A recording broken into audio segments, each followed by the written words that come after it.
Rich కోడలు భావన కిచెన్లో వంట చేస్తున్న పేద తోటికోడలు అనామిక దగ్గరికొచ్చింది. ఏం కావాలి చెల్లి? నేను నీతో మాట్లాడ్డానికి వచ్చానక్క. ఏ విషయం గురించి? నీ పేద తల్లిగారి గురించి అక్క. నా పేద తల్లిగారి గురించి నువ్వు మాట్లాడేది ఏముంది చెల్లి? ఇంతకీ ఏమైంది? మొన్న నాతో మన అత్తగారు చిన్న కోడల మీ అమ్మ వాళ్ళు భోజనానికి పిలిచారు. దాదాపుగా అన్ని రకాల ఫుడ్ మంచి టేస్ట్తో పెట్టారు. అదే మన పెద్ద కోడలి పేద తల్లిగారు ఇంతవరకు ఎప్పుడూ భోజనాల కోసం పిలవలేదని చెప్పింది. ఇప్పుడు భావన ఈ విషయం ఎందుకు మాట్లాడుతుందో అనామికకి అర్థమైంది. అర్థమైనా కానట్టుగా నటిస్తూ, ఆ విషయమైతే నాకు తెలీదు భావన. మన అత్తగారు ఇంకేమన్నారు? ఒక్కటి కాదు, రెండు కాదు, నీ పేద తల్లిగారి గురించి చాలా హేళనగా మాట్లాడారు. ఒక పూట పిలిచి భోజనం కూడా పెట్టలేని దీనస్థితిలో మీ తల్లిగారున్నారక్కా. అనామిక ఏమీ మాట్లాడకుండా వంట పని చేసుకుంటూ ఉంటుంది. అది చూసి భావన మరింతలా రెచ్చిపోతుంది. అదే మా అమ్మా నాన్నలు గనక మన అత్తయ్య అంటే నేను ఊరుకునే దాన్నే కాదు, అత్తయ్య దగ్గరికి వెళ్ళి నోటుకొచ్చిన మాటలన్నీ అనేసేదాన్ని. చెల్లి, నువ్వు పెళ్లి చేసుకుని వచ్చి 3 నెలలే అవుతుంది. నేను కోడలుగా వచ్చి 7 ఏడాది దాడుతుంది. మన అత్తయ్య గురించి నీకంటే నాకే ఎక్కువగా తెలుసు. ఇక నువ్వు నీ గదికెళ్ళొచ్చు. మేకప్ వేసుకునేది ఉంటే వేసుకో. ఏమైనా కావాలంటే చెప్పు, నేను చేసుకుని తీసుకొస్తాను అని చెప్పగానే భావన కోపంగా చూసుకుంటూ హాల్లోకొచ్చింది. అత్తగారు శారద కనిపించింది. ఏం చిన్నకోళ్ళ, చక్కని శారదా కుటుంబంలో మీ మమ్మీ భోజనాల చిచ్చి పెట్టమని చెప్పిందా? లేదత్తయ్య. మరెందుకు చిన్నకోళ్ళ పెద్ద కోళ్ళ పేద తల్లిగా నట్టగంటున్నావు? అలా అని కాదత్తయ్య, మా అమ్మ మనందరినీ ఇంటికి పిలిచి కడుపు నిండుగా కమ్మని వంటలు పెట్టింది కదా. మీ అమ్మ అల్లు పెడితే అనామిక వాళ్ళ అమ్మ అల్లు కూడా పెట్టాలని ఎక్కడా లేదుగమ్మా. పేదవాళ్ళకి లేదులే అత్తయ్య అని భావన అనేసి వెళ్ళిపోతుంది. చిన్న కోడలకే అసలైన భోజనం ఎట్టాగుంటుందో చూపించాలి అనుకొని కిచెన్లోకి వెళ్ళింది శారద. ఓ 2 రోజులు గడిచిన తర్వాత అత్తగారింటి డాబా మీద పేద కోడలు అనామిక నిలబడి తన తల్లి సుజాతతో ఫోన్లో మాట్లాడుతూ ఉంటుంది. ఏంటమ్మా నువ్వు చెప్పేది? మా అత్తయ్య ఫోన్ చేసి రేపు ఆదివారం నాడు మన పేదింట్లో భోజనం చేయడానికి వస్తావని చెప్పారా? అవును తల్లి. వియ్యపురాలా మాట అనగానే క్షణం పాటుగా నా కాళ్ళు చేతులు ఆడలేదమ్మా.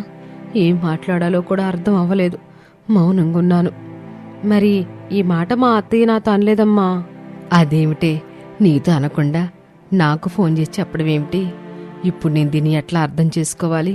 వియ్యపురాలు కనుక నాతో తమాషా చేసిందనుకోవాలా? లేదంటే నిజంగానే రేపటి ఆదివారం నాడు భోజనానికి వస్తారనుకోవాలా? ఇప్పుడు నన్ను ఏం చేయమంటావో చెప్పమ్మా. ఒకసారి వీళ్ళు అడుగు తల్లి. రేపే కదమ్మా ఆదివారం. వస్తారనుకుంటే మీ నాన్న వచ్చిన తర్వాత సంతకు పంపించి సరుకులు తెప్పిస్తాను అని సుజాత చెప్పగానే అనామిక బాధగా, సరుకుల కోసం డబ్బులు కావాలి కదమ్మా. నాన్నగారు ఎక్కడి నుంచి తీసుకొస్తారు? అను, నేను చెప్పిన పని చేసి పెట్టు. డబ్బుల గురించి నీకెందుకు తల్లి? వెళ్ళి మీ అత్తయ్య గారిని అడుగు. నేను లైన్లోనే ఉంటాను. అలాగేనమ్మా, ఇప్పుడే వెళ్తున్నాను, నువ్వు లైన్లోనే ఉండు అని అనామిక డాబా మీద నుంచి అత్తామామల గదిలోకి వెళ్ళింది. అత్తగారు శారద బెడ్ మీద కూర్చొని డబ్బులు చూసుకుంటూ ఉంటుంది. ఏంటే పెద్ద కోళ్ళ ఇట్టవచ్చు? అది అత్తయ్య, మరి ఊరి నుంచి మా అమ్మ ఫోన్ చేసింది. రేపు ఆదివారం కదా, నిన్న శుక్రవారము, నేడు శనివారం. మరి రేపు ఆదివారమేగా కోళ్ళ.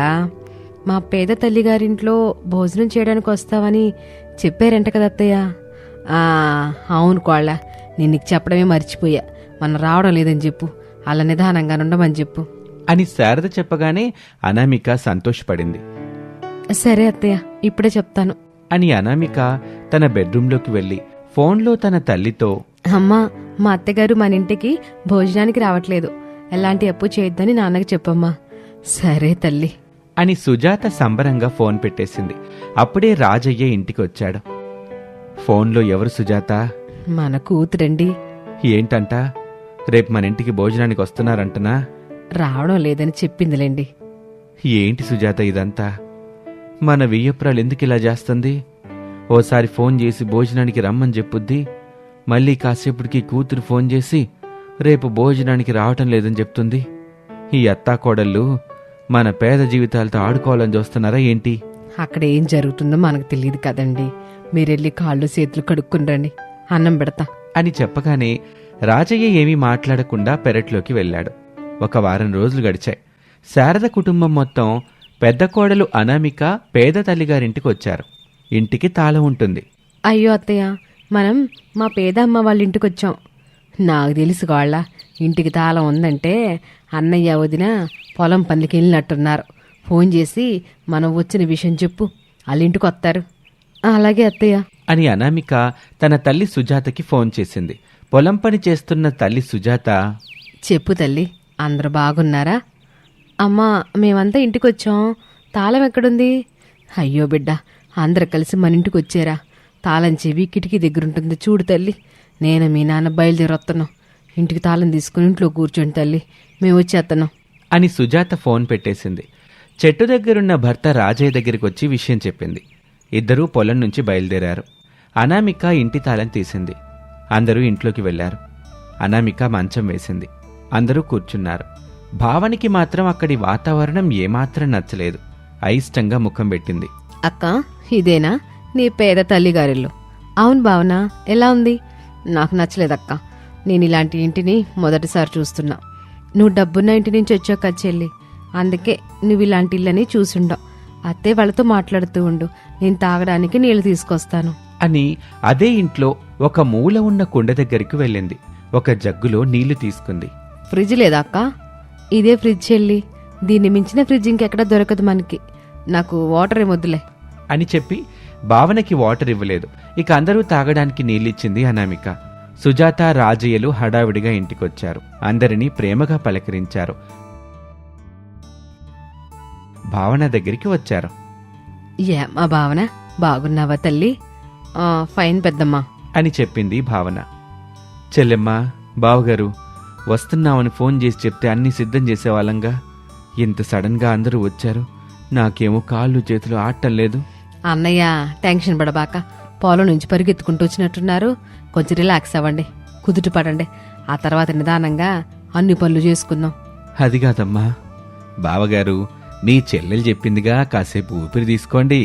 అలా అందరూ మాట్లాడుకుంటూ నవ్వుకుంటూ ఉంటారు.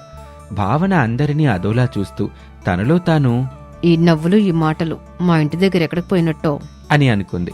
కొంత సమయం తర్వాత, యావయ్యా, నాకు తెలుసు సుజాత, నువ్వు మాట్లాడుతూ ఉండు, నేను వెళ్ళొస్తాను అని రాజయ్య ఇంటి నుంచి వెళ్ళిపోయాడు. అలా సమయం గడుస్తూ ఉంటుంది. కట్టెల పొయ్యి దగ్గర సుజాత, అనామిక, శారద ముగ్గురు కూర్చొని మాట్లాడుకుంటూ వంటలు చేస్తూ ఉంటారు. ఇంటి బయట మంచం వేసుకుని ప్రసాదు, రమేషు, వినోదులు కూర్చొని సంబరంగా అంత్యాక్షరి ఆడుకుంటూ ఉంటారు. భావన మాత్రం అరుగు మీద నిలబడి అందరినీ ఆసక్తిగా చూస్తూ ఉంటుంది. ఇక్కడ ఎంత సందడిగా ఉంది. మా ఇంట్లో మాత్రం ఎలాంటి సందడి లేదు. తినే టైంకి వెళ్తాము, హోటల్ నుంచి తెప్పించిన వాటిని తినేసి వచ్చేస్తాం. అక్క వాళ్ళ పుట్టింటి దగ్గర అందరూ కలిసి వంటలు చేస్తున్నారు. సరదాగా పాటలు కూడా పాడుకుంటున్నారు అని భావన అనుకుంటుంది. అలా సమయం గడుస్తూ ఉంటుంది. చీకటి పడింది. పండు వెన్నెల్లో ఆ పేదవారి గడపలో గుమగుమలాడింది వంట. అందరూ ఇంటి బయట కూర్చున్నారు. అనామిక అరిటాకులు వేసింది. అందరికీ కమ్మని వంటలు వడ్డించింది. అందరూ సరదాగా కబుర్లు చెప్పుకుంటూ చల్లని రాత్రిలో కడుపు నిండుగా తిన్నారు. అదంతా రిచి భావనకి కొత్తగా అనిపించింది. సుజాత అనామికకి ప్రేమగా ముద్దలు కలిపి తినిపిస్తూ ఉంటుంది. భావన అది చూసి పక్కకు తిప్పుకుంటుంది. నువ్వు నా చిన్న కూతురు భావన, నీకు తినిపిస్తానుండు అని భావనకి కూడా సుజాత తినిపిస్తుంది. భావన కళ్ళల్లో నీళ్లొచ్చాయి. తనలో తాను, బహుశా అమ్మ ప్రేమ అంటే ఇదే కావచ్చు అనుకుంటూ మురిసిపోతుంది. అలా ఆ రాత్రి అందరూ కడుపు నిండుగా తిన్నారు. అదే ఆరుబయట చాప వేసుకొని దుప్పట్లు కప్పుకొని ఆకాశంలోని వెన్నెలను చూస్తూ అందరూ ఆనందంగా మాట్లాడుకుంటూ అలా అలా నిద్రలోకి జారుకుంటారు. భావనకి కూడా హాయిగా నిద్ర పట్టింది. అలా సమయం గడుస్తూ ఉంటుంది. మరుసటి రోజున సుజాత, రాజయ్యలు అందరికీ కొత్త బట్టలు పెట్టారు. భావనకి చెప్పలేని ఆనందం కలిగింది. వెంటనే అనామికాని పట్టుకొని, నన్ను మన్నించక్క, నేను చాలా విధాలా అవమానించాను. నువ్వు నా చెల్లెలు భావన, మన మధ్య గొడవలుండవు, ప్రేమలే ఉంటాయి అని ఇద్దరూ ప్రేమగా కౌగిలించుకున్నారు. కొంత సమయం తర్వాత అందరూ తిరిగి ప్రయాణమై శారద ఇంటికి వచ్చారు. భావన అనామికతో కలిసి అన్ని పనులు చేస్తూ ఉంటుంది. ఇదంతా చూసి శారద ఎంతగానో సంతోషపడుతుంది. ఇది వాల్టి కథ. మరొక ఆసక్తికర కథలో మళ్ళీ కలుద్దాం. అంతవరకు సెలవు. నమస్తే.